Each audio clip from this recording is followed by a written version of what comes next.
Good morning stock bro ചാനലിലേക്ക് സ്വാഗതം. സമയം 11 മണിയായിട്ടുണ്ട്. ഞാൻ കുറച്ച് ലേറ്റായിട്ട്, അതുപോലെ ഇന്നലെയും രാവിലെ 1 മണിക്കൂർ ഓഫീസിലിരിക്കാൻ പറ്റിയിട്ടുള്ളൂ, 11 മണി വരെ. ഇന്ന് 11 മണിക്കാണ് ഇപ്പോൾ ഞാൻ എത്തിയത്.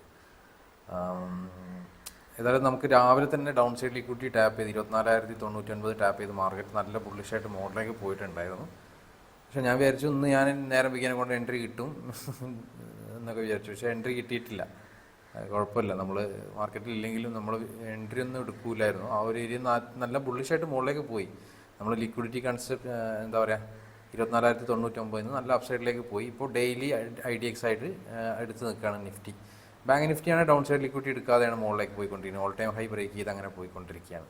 അപ്പോൾ നിഫ്റ്റിയിൽ ഓൾറെഡി നമുക്ക് അപ്സൈഡിലേക്കുള്ള എൻട്രി തന്നിട്ടില്ല. പക്ഷേ ഇനിയിപ്പോൾ ഡൗൺ സൈഡിലേക്ക് ട്രേഡ് നോക്കാൻ പറ്റിയൊരു ഏരിയയിലാണ് ഇപ്പോൾ മാർക്കറ്റ് ഉള്ളത്. നമുക്ക് ഈ ഒരു ഏരിയയിൽ നിന്ന് ട്രേഡ് താഴേക്ക് നോക്കാം. പക്ഷേ ഇവിടുന്ന് താഴേക്ക് വലിയ ടാർഗറ്റ് ഡിസ്റ്റൻസ് ഒന്നുമില്ല. കാരണം പക്ഷേ ഡെയിലി ടൈം ഫ്രെയിം ലിക്വിഡിറ്റി അല്ലേ, എന്തായാലും കുറച്ചൊന്നും താഴേക്ക് വരും എന്നുള്ളൊരു പ്രതീക്ഷയിലാണ്.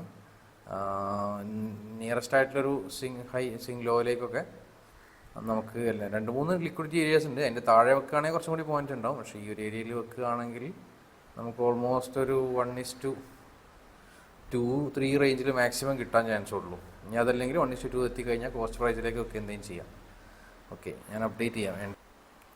സമയം 11:15 നമുക്ക് മാർക്ക് ചെയ്ത എൻട്രി ഏരിയൻ്റെ തൊട്ടടുത്തെത്തിൻ്റെ മാർക്കറ്റ്.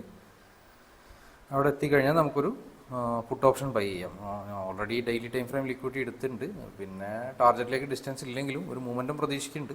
ഇനി അഥവാ നമ്മുടെ ചെറിയ ടാർഗറ്റ് ലെവലിൽ തന്നെ 1:2 ഒക്കെ എത്തിക്കഴിയുകയാണെങ്കിൽ തന്നെ നമുക്ക് വേണമെങ്കിൽ കോസ്റ്റ് പ്രൈസിലേക്ക് വെച്ചിട്ട് വെയിറ്റ് ചെയ്യാം. അതിൻ്റെ താഴെയും ലിക്വിഡിറ്റി ഉണ്ടല്ലോ.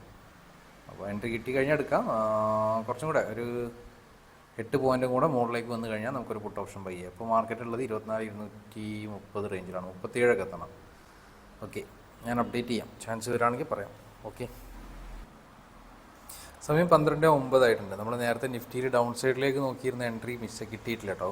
അവിടെ ടാപ്പ് ചെയ്യാതെ താഴേക്ക് വന്നു. അത്യാവശ്യം താഴേക്ക് വന്ന് ഡൗൺ സൈഡ് ലിക്വിഡിറ്റി വരെ എടുത്തു. അത്യാവശ്യം നന്നായി 1:5 ഒക്കെ ഈസിയായിട്ട് കിട്ടുമായിരുന്നു ടാപ്പ് ചെയ്തിരുന്നെങ്കിൽ. പക്ഷേ നമുക്കത് കിട്ടിയില്ല. ഇന്ന് ബാങ്ക് നിഫ്റ്റിയിൽ ഇപ്പോൾ അതിനുശേഷം ബാങ്ക് നിഫ്റ്റിയിൽ ക്രിയേറ്റ് ചെയ്ത ഒരു ലിക്വിഡിറ്റി ഏരിയ ടാപ്പ് ചെയ്തതിനു ശേഷമുള്ള എൻട്രി ഇപ്പോൾ വരും. കുറച്ചും കൂടി താഴെ വന്നാൽ നമുക്ക് എൻട്രി എടുക്കാം. എന്നുവെച്ചാൽ നിഫ്റ്റിയിലുണ്ട് അപ്സൈഡിലേക്ക്. പക്ഷേ എന്താ വെച്ചാൽ നിഫ്റ്റിയിൽ ടാർഗറ്റിലേക്ക് ഡെയിലി ഹൈ ലെവലിലേക്കൊന്നും വലിയ ഡേ ഹൈൻ്റെ മുന്നായിട്ട് തന്നെ ലിക്വിഡിറ്റി ഉണ്ട്. അപ്പോൾ ആ ലെവലിലേക്കൊന്നും ഡിസ്റ്റൻസ് അധികം ഇല്ല. അപ്പോൾ അതുകൊണ്ട് നിഫ്റ്റിയിൽ എടുക്കേണ്ട, ബാങ്കിൽ തന്നെ ചെയ്യാമെന്ന് വിചാരിക്കുന്നു. ബാങ്കിൽ അത്യാവശ്യം ഡേ ഹൈയിലേക്ക് 200 പോയിൻറ്റ് മുകളിലുണ്ട്. 200-250 ഒക്കെ ഉണ്ട്. നോക്കാം. മാർക്കറ്റ് ഒന്ന് താഴെ വന്നു കഴിഞ്ഞാൽ നമുക്ക് ഒരു 55,700 ഒരു കോൾ ഓപ്ഷൻ ബൈ ചെയ്യാം. ഓക്കെ, സമയം 12:10 ആയിട്ടുണ്ട്. ഇതൊരു ചേഞ്ച് ഓഫ് ക്യാരക്ടർ എൻട്രി ആണ്. ആ ഒരു ഏരിയയിൽ വന്നതിന് ശേഷം ഒരു ഡൗൺ സൈഡിൽ നിന്ന് ക്രിയേറ്റ് ചെയ്ത ഡൗൺ സൈഡ് ലിക്വിഡിറ്റി ടാപ്പ് ചെയ്തു. അതിന് ശേഷമുള്ളൊരു ചേഞ്ച് ഓഫ് ക്യാരക്ടർ എൻട്രി. അതിൽ ഞാൻ പറഞ്ഞ പോലെ നിഫ്റ്റിയിൽ ഓപ്പർച്യൂണിറ്റി ഇല്ല. അപ്പോൾ ഇന്നലെ രാവിലെ ഒരു ട്രേഡ് എടുത്തിട്ടുണ്ടായിരുന്നു. ആ ഒരു ട്രേഡിൽ SL ആണ്. ഇപ്പോൾ കഴിഞ്ഞ വീക്കിൽ കൂടുതൽ SL വന്നത്.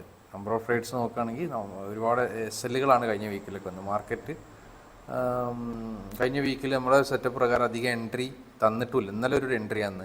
ഇന്നിപ്പോൾ ഇത്രയും നേരമായിട്ട് ഒറ്റ എൻട്രിയാണ്, ഫസ്റ്റ് എൻട്രി. അത് ഡൗൺ ഓഫ് സൈഡ് നമ്മൾ നേരത്തെ നോക്കിയാൽ പോലും പ്രോപ്പർ നിഫ്റ്റിയിൽ അധികം ടാർഗറ്റ് ലെവലൊന്നും ഇല്ല. കറക്റ്റ് പറയുകയാണെങ്കിൽ അവിടെ നിന്ന് എടുക്കണ്ട എന്നുള്ളത് തന്നെയാണ്. കാരണം എടുക്കൂല്ലോ ചില സമയത്ത് വെച്ചാൽ ഓക്കെ, നമ്മുടെ എൻട്രി വന്നിട്ട് എടുക്കാം.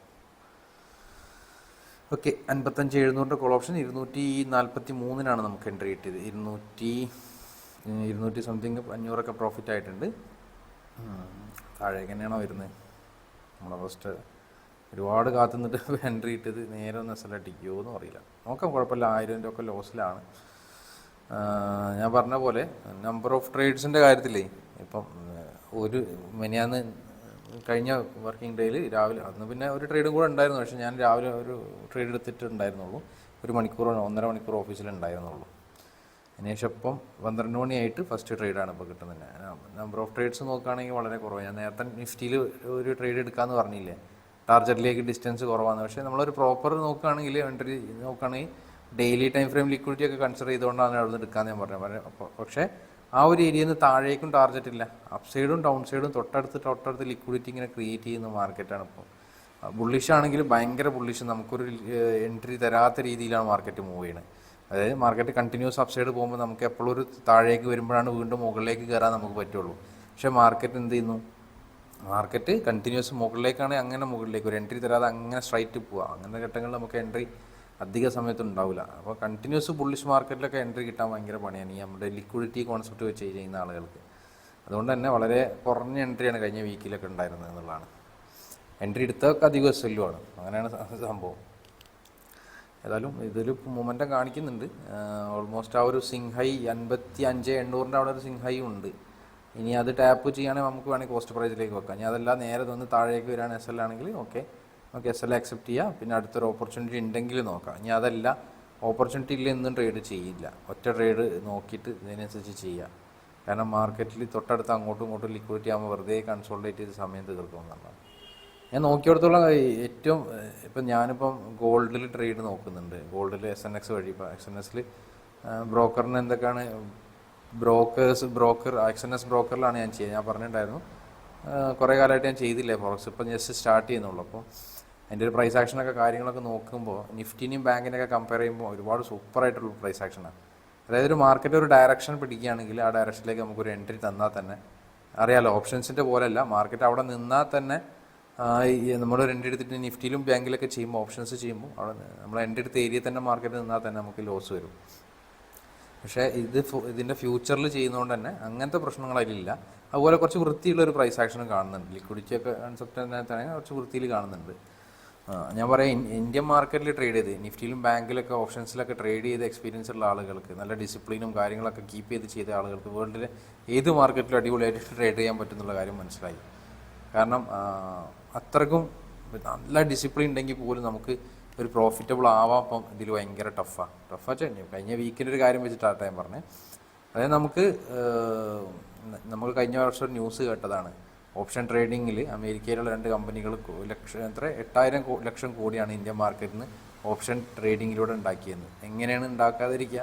അതായത് പ്രൈസ് ആക്ഷൻ ആ രീതിയിലാണ് മാർക്കറ്റ് മൂവ്മെൻറ്റ് കൊടുക്കുന്നത്. അങ്ങോട്ട് പോയി ഇങ്ങോട്ട് വന്ന് ഇങ്ങോട്ട് അങ്ങനെയുള്ള മാർക്കറ്റിൽ പൊതുവേ നമുക്കൊരു ടാർഗറ്റ് അച്ചീവ് ചെയ്യാൻ ബുദ്ധിമുട്ടാണ്. അങ്ങനത്തെ കുറേ കണ്ടീഷൻസാണ് ഇപ്പോൾ കഴിഞ്ഞ വീക്കിൽ. പക്ഷേ മാർക്കറ്റ് എല്ലാ സമയത്തും ഒരുപോലെ ആവില്ല. നമുക്ക് വലിയൊരു പരിക്ക് പറ്റാതിരിക്കണമെങ്കിൽ കറക്റ്റായിട്ട് ലോസ് വരുമ്പോൾ അത് അക്സെപ്റ്റ് ചെയ്ത് നിർത്തിയിട്ട് പിന്നത്തെ ദിവസം നോക്കുക. പിന്നെയും ലോസ് ആണെങ്കിൽ അത് സ്റ്റോപ്പ് ചെയ്ത്, കാരണം നമുക്കൊരു ടാർഗറ്റ്, ഇപ്പോൾ ഈ ഒരു ട്രേഡിൽ ടാർഗറ്റ് അടിച്ച് കഴിഞ്ഞാൽ 15,000 പ്രോഫിറ്റിൽ അബോവ് വരും. 15,000 ചിലപ്പോൾ 18,000 വരാം. അങ്ങനെ ആഴ്ചയിൽ ചിലപ്പോൾ ഒരു ട്രേഡ് ടാർഗറ്റ് അടിച്ചാൽ പോലും നമുക്ക് അത് കവർ ചെയ്യുന്നുള്ളതാണ്. അങ്ങനെ ഒരു പ്രത്യേകത ഉണ്ട്. പക്ഷേ അത്രയും ഡിസിപ്ലിൻ അതിനെന്ത് വേണം, നമുക്ക് ലോസ് വരുന്ന സമയത്ത് അതിനെ അംഗീകരിച്ചിട്ട് അടുത്ത ദിവസം നല്ല ഓപ്പർച്യൂണിറ്റി വരുമ്പോൾ വീണ്ടും കയറാനുള്ളൊരു ടെൻഡൻസി ഉണ്ടാവണം. അപ്പോഴേ കുറച്ചും കൂടി ബെറ്ററായിട്ട് കിട്ടുള്ളൂ.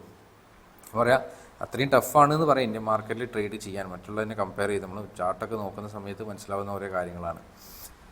നല്ല പ്രോഫിറ്റിലേക്ക് പോയ സാധനമല്ലേ അത് തിരിച്ച് വീണ്ടും താഴേക്ക് വരണം.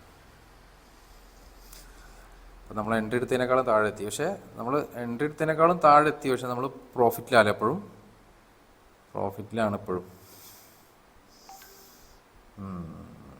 ഒരു മൊമെൻ്റ് ഉണ്ടെന്ന് തോന്നുന്നുണ്ട്, പ്രോഫിറ്റ് അടിക്കാൻ തോന്നുന്നുണ്ട് ഈ ട്രേഡ് കണ്ടിട്ട്, അറിയില്ല. ഏതായാലും ഞാനൊന്ന് ഫാസ്റ്റ് ഫോർവേഡ് വെച്ച് കാണിച്ചു തരാം. അപ്പം ഞാൻ ഈ കാര്യങ്ങൾ പറഞ്ഞൊക്കെ ഒന്ന് ശ്രദ്ധിക്കുക, ഡിസിപ്ലിനോട് കൂടി ട്രേഡ് ചെയ്യാൻ ശ്രമിക്കുക. ലോസ് വരുമ്പോൾ അത് അക്സെപ്റ്റ് ചെയ്തിട്ട് നോക്കുക.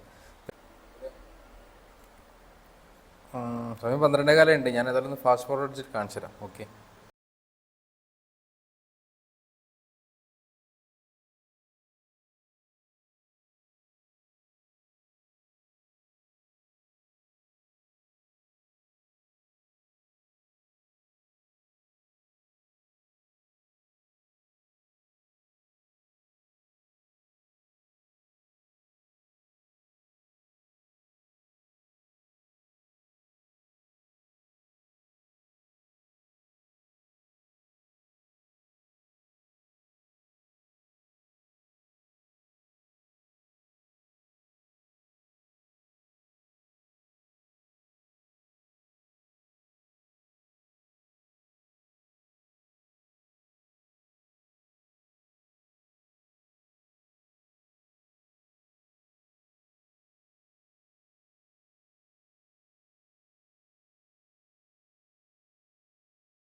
നമ്മുടെ SL അടിച്ചിട്ടുണ്ട് കേട്ടോ. സമയം 1:52. നമ്മൾ ട്രേഡ് എടുത്തിട്ട് ഓൾമോസ്റ്റ് 2 മണിക്കൂറാവാനായി. ഇത്ര ലോങ്ങസ്റ്റ് ആയിട്ടുള്ള ഫാസ്റ്റ് ഫോർവേഡ് അടിച്ചിട്ട് കുഴങ്ങിയില്ല ഞാൻ. സമയം കണ്ടോ, 12:11 എൻട്രി, 12:10, 11, 1:52 എക്സിറ്റ്. എത്ര ടൈമില്ലേ? അതിൽ ഞാൻ പറഞ്ഞ നേരത്തെ 55,800 എന്നുള്ളൊരു ഹൗസിംഗ് ഹൈ ടാപ്പ് ചെയ്തിട്ടുണ്ടായിരുന്നു. അതുകൊണ്ടാണ് ഞാൻ കോസ്റ്റ് പ്രൈസിലേക്ക് വെച്ചത്. ഇനിയിപ്പോൾ ആ സമയത്ത് ഇറങ്ങുകയാണെങ്കിൽ പോലും നമുക്കൊരു 9,000 റേഞ്ചിൽ പ്രോഫിറ്റ് ഉണ്ടായിരുന്നു കേട്ടോ. പക്ഷെ ഞാൻ വിചാരിച്ചു വീണ്ടും ഡേ ഹൈ എടുത്ത് പോകുന്നുള്ളതാണ്. പക്ഷെ മാർക്കറ്റ് ഞാൻ പറഞ്ഞില്ലേ എന്ത് ഷോക്ക്. അത് നിഫ്റ്റിൻ്റെ കാര്യം ഒന്ന് കാണാൻ വയ്യെന്ന്. നിഫ്റ്റി 24,200 എന്നുള്ള ലെവലിൻ്റെ തൊട്ടടുത്താണ് ഞാൻ കാണിച്ചത് അതിൻ്റെ ഒരു പ്രൈസ് ആക്ഷൻ തോന്നി.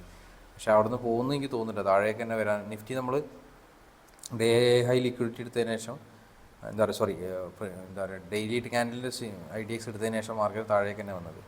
ഈ ലെവൽ കണ്ടോ 24,168 എന്നുള്ള ലെവലിൽ മാർക്കറ്റ് ഒന്ന് ബൗൺസ് ചെയ്താൽ വീണ്ടും അവിടെ എത്തിയപ്പോൾ മാർക്കറ്റ് പോകുന്ന പോലെ കാണിച്ച് ഇങ്ങനെ നിൽക്കുകയാണ്. മിക്കവാറും 24,168 ഒക്കെ താഴേക്ക് തന്നെ. കാരണം അത് OB ഏരിയ ആണെന്നൊക്കെ വിചാരിച്ചിട്ട് ആളുകൾ എന്താ ഡിമാൻഡ് സോണാണ്. വീണ്ടും ഒരു പുള്ളിഷ് ക്യാൻഡിൽ 5 മിനിറ്റ്സിലൊക്കെ കാണുമ്പോൾ ആളുകൾ അപ്പ് സൈഡിലേക്ക് പോകും. അപ്പോൾ അവരൊക്കെ SL അടുപ്പിക്കാൻ വേണ്ടി വീണ്ടും താഴേക്കും വരാൻ ചാൻസ് ഉണ്ട് എന്നുള്ളതാണ്.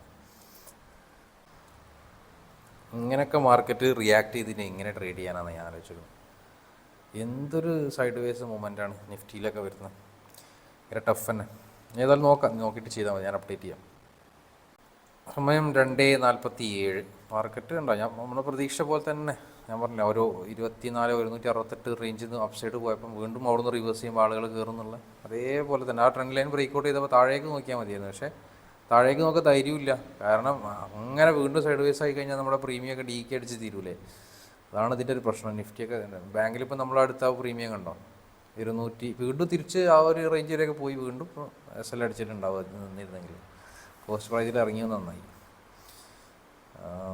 ഇനിയിപ്പോൾ ഇവിടുന്ന് മുകളിലേക്ക് പോകാൻ സമയം ലിക്വിഡിറ്റി ഏരിയ ആയിരിക്കും. കാരണം OBൻ്റെ ഏരിയയിൽ ഒരുപാട് ആളുകളുടെ SLും കാര്യങ്ങളൊക്കെ ഉണ്ടാവാം. പക്ഷെ സമയം 2:50. ഇനിയിപ്പോൾ നമുക്ക് ട്രേഡ് ചെയ്യാനുള്ള ടൈമില്ല. ഓക്കെ, ഇനി നോക്കണ്ട, നാളെ നോക്കാം. സമയം നമ്മൾ ആ ഒരൊറ്റ ട്രേഡ് തന്നെ എടുത്തുള്ളൂ, വേറെ ട്രേഡ്സ് ഒന്നും എടുത്തില്ല. ഞാൻ പറയാം ഇന്നലെയും ഒരൊറ്റ ട്രേഡ് ഉണ്ടായിരുന്നുള്ളൂ. അതിൻ്റെ തലേ ദിവസം ഒരു ട്രേഡ്, എല്ലാ ദിവസവും ഇപ്പോൾ ഓരോ ട്രേഡാണ് കിട്ടണുള്ളൂ. മര്യാദയ്ക്ക് നോക്കിയിട്ട് ഒന്നിലും ഒരു കോൺഫിഡൻസ് അല്ലാത്ത ട്രേഡാണ് കിട്ടുന്നത്. മീൻസ് ഒരു എൻട്രി കിട്ടിക്കഴിഞ്ഞാലും വലിയ ടാർഗറ്റ് ഇല്ല. പിന്നെ ചിലപ്പോൾ ലിക്വിഡിറ്റി ടാപ്പ് ചെയ്ത് എൻട്രി തരാതെ പറന്നു പോവുക. അങ്ങനത്തെ ഒരുപാട് ഡിഫറെൻറ്റ് സ്റ്റൈലിൽ മാർക്കറ്റ് മൂവ് ചെയ്യുന്നുണ്ട്. ഏതായാലും നോക്കാം. ഞാൻ പറഞ്ഞത് ആ ഒരു ട്രെൻഡ് ലൈൻ ബ്രേക്ക് ഔട്ട് ചെയ്തിട്ട് ഡൗൺ സൈഡിലേക്ക് നോക്കാൻ പോയി അതിന് ശേഷമുള്ള പ്രൈസ് ആക്ഷൻ കണ്ടോ. അത് കണ്ടപ്പോൾ എനിക്ക് ധൈര്യം കിട്ടില്ല. എന്ത് ശോകമായിട്ടാണ് മാർക്കറ്റ് ഇങ്ങനെ രീതിയിലൊക്കെ റിയാക്ട് ചെയ്ത് കഴിഞ്ഞാലെന്ന് ആലോചിക്കുക. അതുപോലെ 24,000 താഴെ നിന്നാണ് ഇങ്ങനെ കളിക്കുന്നത്. അപ്പം 24,000 ബ്രേക്ക് ചെയ്തിട്ടുമില്ല. അപ്പോൾ പിന്നെ താഴേക്ക് പോകാനും ധൈര്യം ഇല്ലാത്ത അവസ്ഥയാണ്. ഏതായാലും അവിടെ കട്ടെ. ഇനിയിപ്പോൾ 2:50. ഇനി നമുക്ക് സമയം ഉണ്ടാവില്ല. ഇനിയിപ്പോൾ മുകളിലേക്ക് ഒരു എൻട്രി നോക്കിയാൽ തന്നെ ഒരു എന്താ പറയുക ടാർഗറ്റിനൊന്നും സമയം കിട്ടില്ല. 24,000 മുകളിലൊക്കെ ടാർഗറ്റ് അല്ല. മീൻസ് ഇനിയിപ്പോൾ താഴെ ഞാൻ പറഞ്ഞില്ല ഈ ഒരു ഈക്വൽ ലോകളുണ്ടല്ലോ കുറേ നേരത്തെ. എനിക്ക് തോന്നുന്നു അതിന് നല്ല ഗോൾഡിലൊക്കെ വല്ല ട്രേഡ് കൊടുക്കാമെന്ന് തോന്നുന്നുണ്ട്. അവസരം കിട്ടുമ്പോൾ അതായിരിക്കും നന്നാവുക. സമയം 2:50. ഇനി ഗോൾഡിൽ വല്ല ചാൻസ് വരികയാണെങ്കിൽ ആ ഒരു ഏരിയയിൽ നിന്ന് മുകളിലേക്ക് നോക്കാം. ഇതെല്ലാം ഇപ്പോൾ ഒരു വീണ്ടും ലിക്വിഡിറ്റി ക്രിയേറ്റ് ആയിട്ടുണ്ട്. കുറച്ചുകൂടി മുകളിൽ എൻട്രി എടുക്കുക. 24 ട്രെൻഡ് ലൈൻ ഏരിയയിലാണ് ഇപ്പോൾ. ട്രെൻഡ് ലൈൻ ബ്രേക്ക് താഴേക്ക് വരുന്ന മാതിരി കാണിക്കുന്നുണ്ട്. അപ്പോൾ 3,453 റേഞ്ചിലൊക്കെ ഉണ്ട് ഒരു ലിക്വിഡിറ്റി. ഇപ്പോൾ 53 താഴേക്കൊക്കെ വരികയാണെങ്കിൽ ഒരു അപ്സൈഡിലേക്ക് ട്രേഡ് പ്ലാൻ ചെയ്യാം ഗോൾഡിൽ. അതായിരിക്കും നന്നാവും. ഏതായാലും ഞാൻ നിഫ്റ്റിയിലും ബാങ്കിലൊന്നും ഇനി ട്രേഡ് ചെയ്യുന്നില്ല. ഇനി നമുക്ക് നെക്സ്റ്റ് ഡേ നോക്കാം. ഏതായാലും വീഡിയോ ഇഷ്ടപ്പെട്ട എല്ലാവരും ലൈക്ക് ചെയ്യുക. Thank you, by.